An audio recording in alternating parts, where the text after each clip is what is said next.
What's up, guys? It's day 230 on our journey to 2000, and before we get into the 10-minute rapid game, I just want to mention two things that you guys told me. Pawn X Pawn told me that when I play games, instead of just binge playing regular games, I should play unrated games. So this might be a good tip for some of you guys if you binge play and lose a lot off tilt. And playing unrated games would be good because when you play unrated games, you get practice with people who are lower rated than you. So it might show you how far you've come, and people higher rated than you, which might help you with your play. So I thought that was a good point, even though I don't have time in the next week or two to really do that, but I'm going to do that in the future probably. And then another one of you guys, Ping, told me about this little trick that I want to tell you guys too, because it's pretty cool. If a knight is on the same color, so in this case he's on a dark squared, and as your two major pieces, in this case that's the case, then looking for forks is easier.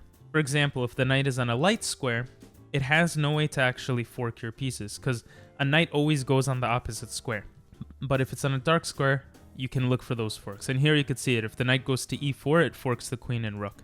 So I thought that was a cool little trick that I'm gonna probably slowly implement, trying to fit it into my brain to remember or whatever. But let's get started with the video and see what happens in the game. Okay, so we're versing a 1749 rated player from Peru? Armenia. Yeah, that was really close. Okay, and we'll see what happens. Okay, so far this is the classical Pierts.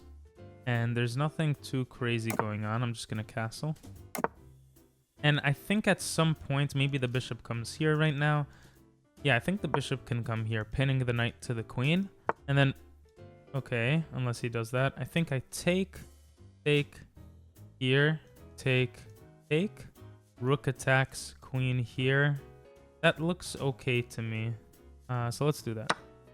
Now I notice that the queen might have some annoying attacks on the on this diagonal. But let's see. I mean, if I block off the diagonal, it should be okay. Let's just do that. Of course, now I'm making this more of a target, but that's okay. Yep, you see? If he takes, I take. I take. I could attack the bishop. He can go back. I could attack it again. He could go back. Then I could develop my knight. Or I could ignore it. But if I ignore it, his knight will come in. So, see, this is an interesting position. I think I'm actually going to attack it. So his knight coming in doesn't harm me. So let's do that. Yeah, and now we could attack it again, giving him this. But I would rather not give him that and bring the knight in. But then we fall into the same problem. So let's attack it again. Okay, I don't know what there was to think there. I think my knight coming back attacking the bishop could be good. And then the knight coming ultimately to f4 looks like a great spot. Another idea, again, I just want to bring this knight out. Yeah, we could bring the knight out. Let's bring the knight out. I think our knight here still stops this knight from coming to d5. So it's going to be a little tricky because if he brings a rook to the d file and his knight can kind of attack my queen, and this knight being here is useful, so tricky position. Okay, you see that's exactly what I said. But now let's say I bring the knight here. He has to move the queen. Let's say he moves it here. We can move the knight to protect the pawn. His knight could come forward, which could be very annoying. I'm gonna do this move anyway. My thinking is I'll be able to go c6 to stop his annoying knight from coming in. Now I could come here, his knight comes forward, my pawn comes forward, and where's this knight going? Nowhere really, so let's continue. We're doing good time-wise too, which is always good. Okay, so he wants to trade knights. That's a clever move, but I actually, I don't know how clever it is. So we have c5, protecting this knight to get two center pawns. What else do we have? We have this knight coming here. Obviously, he wants to take this back. So this is an interesting kind of position. I feel like there's something a little weird here. What if we bring the knight here, takes, then we have a fork, actually. So that's kind of beautiful. Now, the other idea here, unless he takes with the bishop, but still it's good for us, I think. The other idea that could be tricky here is pushing away our knight and some attack on our queen. But I think our queen could get to an okay position. Now, if we bring this here and he takes the knight, we could take with the pawn attacking the queen. The queen could come to the side. We could take the bishop. He takes with the rook. It looks very messy. I don't really like it, but queen e7 is probably gonna be a move later. Yeah, I don't really like this position. It's confusing. I don't know what's good to do. Maybe we just go queen e7 and see what he does. Getting rid of a bishop is nice, but yeah, let's just go queen e7. We could go knight here, takes. Oh, he's attacking my knight. It's good I looked. All right, I think we just take the bishop. Now we could put targets on this pawn. That seems like a decent idea. But then he just brings the queen here or here. We could push the pawn. What if we bring the queen here and bishop here, targeting it with 2 pieces? He pushes it forward. We could check and get into the position, but I don't know. Let's bring this pawn forward. I think I made a mistake with this c5 move. There's something tricky the past few moves that I'm missing, I think. That would get me to the next level in chess, I think, also. Now I'm gonna go bishop here. Stop the pawn from moving too. Of course, the bishop coming here is super annoying, which I just saw now. Queen here, targeting the pawn. The rook comes forward. He's putting a lot of pressure on my position. Although I could just push this pawn forward. Ugh, what a tricky thing. I'm gonna go here prepping this pawn move. So tricky. Maybe pawn f6. If he takes, we take. He takes, we take. But then he could... No, he can't check us. Okay, he's trying to double his rooks. But now the queen could come here, targeting that pawn. Brings the other rook over. We take the pawn. He takes. We take. Takes. I take. Takes? I think that's winning, though, for us. What a crazy position. I might be missing something, but I think queen d6 is fine, and we're running low on time. Yeah, I don't know. He's getting into the position, but I'm just feeling like it's fine for some reason. Bring the king forward. A lot of things could happen here. We could take the pawn. He takes back. We check. He goes to the corner. No. We bring the queen here, but it doesn't make sense. Another option is take this pawn. He takes. We take. He takes. We take. Yeah, I think we could just take this pawn. Oh, he has this rook move, actually.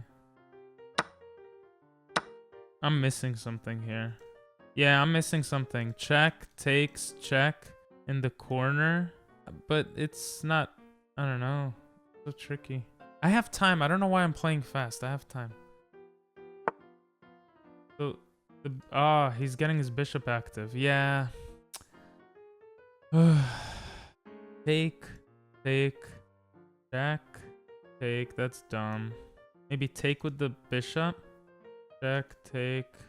Yeah, I think taking with the bishop is our best option. I don't know. Yeah, I don't think that was smart. Ooh, no, the bishop could take me. Is that a checkmate? Did I miss a checkmate? Did I really mess up like that? Alright, let me think here. This is just a drawn position. No. What if I move... Okay, what if I go to g8? He could check with the bishop. I go to g7. He could check. I go back to h8. I think g8 is the move here. Or I might just lose the game because of that. He could give this check, but I could... I'm so stupid! Oh my god, what's wrong with me? He played with 90% accuracy. I played with 79.7. I played like a 1900. He played like a 2300. Okay. Let's go over this very frustrating game. All of this was fine. Literally all of this was fine. So I played this very nicely. Okay, knight f4 I thought of, but I thought it was a preemptive move to go queen e7. A prophylactic move, as they say. All of this was fine, and this is actually an even game. A completely even game. I played this... Wow, I actually played this really well. And here, f6 was the move. Wait.